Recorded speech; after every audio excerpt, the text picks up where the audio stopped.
So this is the MP490 Canon ink replacement. Just put in the ink replacement. The cartridge open. You got the side C, and side B. So this one here is side C. So we're gonna put it on side C.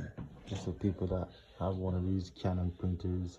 This one is the MP490, not the MX, not whatever. But this one here, we're specific. So that fit inside there. Yeah, again. Sorry about that, folks. Open the cartridge, right, and put it inside there. Voila. Close it down. And boom, there we go. Cartridge is in. So this one here for B, black, obviously. You get C for color. You know, that is it. That is the end of our show. Shout out Canon. Yeah.